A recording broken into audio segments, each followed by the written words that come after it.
अपने लोकन सुन रहल छी एसके म्यूजिक गाँव के प्रस्तुति।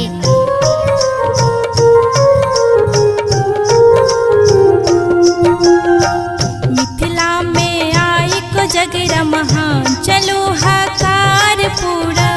मिथिला में आई को जगरा महान चलो हकार पूरा।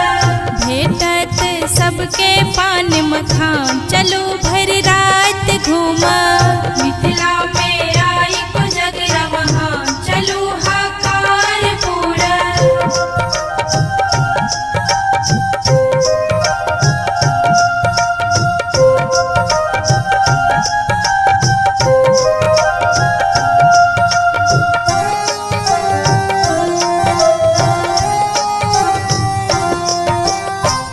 आसीन मासक चकमक जोड़ियाएले भैया के सासुर सा भारे भरियाएले। आसीन मासक चकमक जोड़ियाएले भैया के सासुर सा भारे भरियाएले। अंगने में पसरल सब समान चलो हकार पूरा। मिथिला में आई को जगरा महान चलो हकार पूरा।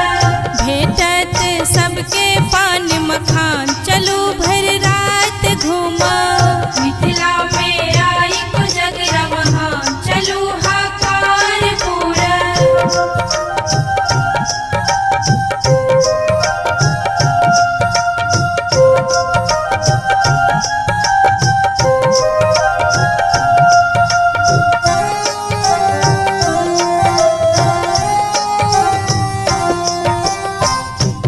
हाथक डाला पर रंगल धान छै।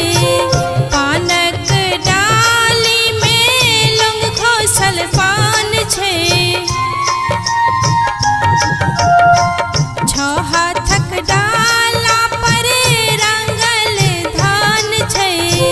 पानक डाली में लौंग घोसल पान छै। गम गम गम कै पूरी पकवान चलो हकार पूरा। मिथिला में आई को जगरा महान चलो हकार पूरा। भेटत सबके पान मखान चलो भर रात घूमा। मिथिला में आई को जगरा महान चलो हकार पूरा।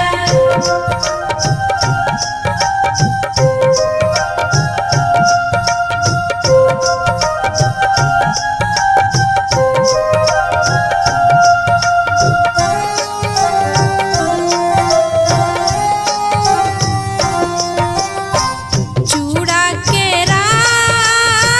दाहिक मटकूर छै। पैरक खड़ाम बाजै झुनर झुनूर छै। चूड़ा के दाहिक मटकूर छै। पैरक खड़ाम बाजै झुनर झुनूर छै। छत्ता जूता संग भरल समान चलो हकार पूरा। मिथिला में आई को जगरा महान चलो हकार पूरा। भेटत सबके पान